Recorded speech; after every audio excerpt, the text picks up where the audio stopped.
నమస్తే, welcome to NSTV news. ముందుగా ముఖ్యాంశాలు. చిత్తూరు జిల్లా బంగారుపాలెం మండలం సంక్రాంతిపల్లి తగువారిపల్లి గ్రామంలోని ఎస్సీ బాలికల వసతి గృహం వద్ద మహిళా చట్టాల గురించి 3 జడ్జీల ఆధ్వర్యంలో అవగాహన సదస్సు నిర్వహించారు. జడ్జీలు Srinivasarao, Babu Nayak, judicial judge MVN Padmaja పాల్గొని మహిళలకు, ఎస్సీ బాలికలకు చట్టాలపై అవగాహన కల్పించారు. ఈ సందర్భంగా న్యాయ విజ్ఞాన సదస్సుకు ముఖ్య అతిథిగా స్థానిక బంగారుపాలెం మండల తహసీల్దార్ బాబు రాజేంద్ర ప్రసాద్ పాల్గొన్నారు. చిన్నప్పుడే కదా ఇచ్చేస్తారు. 12-14 సంవత్సరాల 15 పిల్లలకి మోటార్ సైకిల్ ఇచ్చేసి ఊర్లో కదా, చిన్న రోడ్లే కదా నడిపేయండి, అదే మెయిన్ రోడ్కి వెళ్ళిపోతారు. మైనర్కి వెహికల్ ఇవ్వటము, ఇచ్చిన వాడు ఓనరు జైలు పాల్పోతారు. ఈ విషయానికి అందరికీ తెలియవని చెప్తున్నారు. మైనర్కి 18 సంవత్సరాలు నిండా పిల్లలకి మోటార్ సైకిల్ డ్రైవ్ చేయడానికి ఇవ్వడం కూడా నేరమే. వాళ్ళే ఫైన్ కట్టాలి, వాళ్ళే ఏ ఇన్సిడెంట్ జరిగినా వాళ్ళే కట్టాలి. అందుకని మైనర్ పిల్లలకి బండ్లు ఇవ్వకండి, తాగి మగవాళ్ళందరి తాగి బళ్ళ దాటాలి. ఈ 2 విషయాలు మీ ఊళ్ళో సమస్య గురించి మీ సర్పంచ్ గారు చెప్పారు కాబట్టి వాటి మీద లీగల్గా అవగాహన కల్పిస్తున్నారు. నెక్స్ట్ పోక్సో యాక్ట్కి వచ్చేసి చిన్నపిల్లలు, ఆడపిల్లలకి కాదు, మన తల్లులుగా ముఖ్యంగా బాధ్యత మగపిల్లలకి నేర్పించాలి, ఆడపిల్లలకి నేర్పించాలి. చిన్నప్పటి నుంచి ఆడపిల్లలతో ఎలా వ్యవహరించాలని మగపిల్లలకి నేర్పించాలి, మగపిల్లలకి ఎంత డిస్టెన్స్లో ఉండాలనేది ఆడపిల్లలకి నేర్పించాలి. ఈ 2 బ్యాలెన్స్ చేయక ఆడపిల్లలకి వాటి గురించి పూర్తి అవగాహన నేర్పించక చాలా మైనర్ పిల్లలు 6 సంవత్సరాలు 5 సంవత్సరాల పిల్లలు కూడా లైంగిక దాడులకు పాల్పడుతున్నారంటే తల్లిగా ఎంత బాధ్యత ఉంటుందో మీరు ఆలోచించాలి.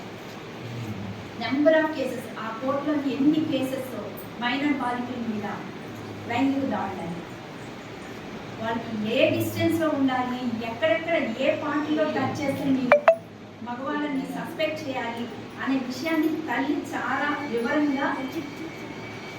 వివరించి చెప్పాలి పిల్లలకి. అదే సార్ చెప్పిన సినిమాలో వివరించి చెప్తారు హీరో బాలకృష్ణ గారు. ఏ పార్టీలో టచ్ చేస్తే అప్పుడు మీరు అలర్ట్ అవ్వాలి, అప్పుడు మీరు ఎదుటి మనిషిని అనుమానించాలి అనేది ఆ సినిమాలో పూర్తిగా అవగాహన కల్పిస్తారు. అందుకని చెప్పి సార్ ఆ సినిమా పేరుని సజెస్ట్ చేశారు. మీరైతే చూడండి, మీకు కూడా బాగా అర్థమవుతుంది. ఎవరికైనా సరే సార్ ఇప్పుడు నాకు చెప్పారు తహసీల్దార్ గారు, ఎప్పుడైనా సమస్య వచ్చినప్పుడు భయపడటం కాదు, తల్లి దగ్గర నుంచి మీరు ప్రతి ఒక్కరు కూడా పిల్లలు పెప్పర్ బాటిల్ కూడా మెయింటైన్ చేయాలి. ఏదైనా సమస్య వచ్చిందనుకో స్ప్రే కొట్టేసి కంట్లో పారిపోవాలి అక్కడి నుంచి. ఒంటరిగా ఉన్నప్పుడు ఏదైనా ఎవరైనా మీ దగ్గరికి వచ్చి ఏదైనా మీ మీద లైంగిక దాడి చేయడానికి కానీ ఏదైనా టచ్ చేయడానికి కానీ ట్రై చేశారనుకోండి, వెంటనే పెప్పర్ స్ప్రే కంట్లో కొట్టేసి పారిపోవాలి. అది ఎవరు అన్నది, ఎందుకంటే మనకి సొసైటీలో ఆడపిల్లలు, ఉమెన్ ముఖ్యంగా సొసైటీలో అభివృద్ధి చెంది ముందుకెళ్ళాలి అనే ఉద్దేశంతో మనకి చాలా యాక్ట్లు, కాన్స్టిట్యూషన్ బేస్ చేసుకుని చాలా యాక్ట్లు తీసుకొచ్చారు.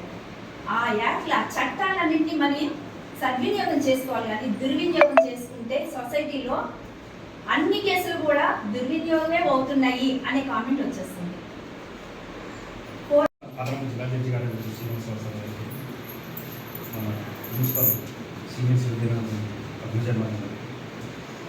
అదేవిధంగా తహసీల్దార్ సర్పంచ్కి ఇక్కడ వచ్చేసిన ప్రతి ఒక్కరికి ముందుగా నమస్కారం. ఇప్పుడు ఈరోజు మనం ఇక్కడ కూర్చొని సంక్రాంతిపల్లిన గ్రామానికి సంక్రాంతికి వస్తున్న సినిమా చూసిన విధంగా మనం చక్కగా ఈరోజు గ్యాదర్ అయ్యాము. కానీ అక్కడే సినిమాకి వెళ్తాము, ఇక్కడ ఎందుకు వచ్చామంటే ఏదో ఒక విషయం పట్ల అవగాహన పెంచుకోవడానికి వచ్చాము, అంతే కదా. ఇప్పుడు ఇందాక మేడం గారు చెప్పినట్టు తల్లి బిడ్డని ఏ రకంగా సంరక్షించాలి, ఏదైనా జరిగితే ఏం చేయాలి అని చెప్పుకుంటూ వచ్చాం. మనం జరిగిన తర్వాత బాధపడే కంటే వాళ్ళు శిక్ష పడే విధంగా చేస్తున్నారు. ఒక కేసు పెడితే వాళ్ళకి శిక్ష పడే విధంగా అక్కడ కేసు ఉండాలి స్ట్రాంగ్గా. అప్పుడే ఆ కేసు అనేది మనం ముందుకు ఒక అడిగి వెళ్ళి పోలీస్ స్టేషన్లో కేసు పెట్టాలి. ఈ యాక్ట్ కూడా అలాంటిది. దుర్వినియోగపరచకుండా దీన్ని సద్వినియోగపరచుకుంటే, అలాగే ఆడపిల్లలందరికీ కూడా సంరక్షణగా ఎలా ఉండాలి అనేది తల్లిదండ్రులుగా వాళ్ళకి ఒక ఎడ్యుకేషన్ స్కూల్లో ఎలాగో చెప్పడం లేదు, ఇంట్లో తల్లి, ఎందుకంటే స్కూల్లోనే ఆధారపడుతున్నాం. మన అందరం కూడా టీచర్స్ మీద వాళ్ళే అన్ని చెప్పుకుంటారని అనుకుంటున్నాము. స్కూల్లో అంత పోటీ తత్వంతో వాళ్ళు ఏం చెప్పాలో అనుకుంటే చెప్తున్నారు. కానీ ఈ విషయాలు మాత్రం మన పిల్ల సేఫ్గా ఉండాలి అంటే మనకే సొంతంగా ఆలోచన ఉండాలి. అందరినీ కూడా పిల్లలందరినీ కూడా సంరక్షణలో ఉంచుకోవాలనే ఆలోచనతో మీరందరూ పిల్లల్ని మంచి దారిలో దిద్దుతారని, అలాగే గ్యాస్ను ఉపయోగించుకుంటారని, సద్వినియోగపరచాలని, వాడుకుని ముందుకెళ్ళటానికే ఉపయోగపడాలి కానీ మళ్ళీ వెనక్కి లాగడానికి ఉండకూడదని చెప్పి దీనికి మీ అందరికీ అర్థమైందని ఏమైనా సమస్యలు ఉన్నా నెక్స్ట్ సారసిద్ధులు చెప్పారు. రైట్. ఇప్పుడు నా ఏ లెటర్స్ 4 లెటర్లు 8 టైమ్స్ మీకు చెప్పారు. మరి ఎవరు చెప్పలేకపోయారు? మరి మీరు తెలుగులో ఖచ్చితంగా ఒకటే చెప్పాలి. అంటే ఏంటి, ఎందుకు మనం చెప్పగలిగాము, ఎందుకు మిగతా చెప్పలేక అంటే దీన్ని బట్టి మనకి ఏమవుతుందంటే, ఈవెన్ మాలాగా ఒక 10 మంది జడ్జెస్ని, 10 మంది ఐపీఎస్ ఆఫీసర్ని, 10 మంది కలెక్టర్ని కూర్చోబెట్టి ఇదే ప్రెసిడెన్సీ వాళ్ళతోటి ఫస్ట్ ఏమో వాళ్ళతోనే చెప్పించి 2 నుంచి 8 వరకు చెప్పించి, తర్వాత 222 అని వాళ్ళతో చెప్పించి, తర్వాత ఏమో 2 చేసి, తర్వాత ఏ లెటర్స్ని జంబుల్ చేసినట్టు మనం ఇస్తే కనుక ఎవరైనా చెప్పగలరా అంటే ఎవరు చెప్పలేదు. అంటే దీన్ని బట్టి ఈ మెమరీ లెవెల్ 2, 3, 4 వెంటనే దాన్ని మీరు చెప్పిన తర్వాత దాన్ని రిట్రూవ్ చేయలేదు. ఇది ఒక్క రీజనే. అంటే దీన్ని బట్టి ఏమర్థం అవుతుంది, మన అందరి తెలివితేటలు ఏదైనా సరే మనం నేర్చుకుని దాన్ని గుర్తుపెట్టింది.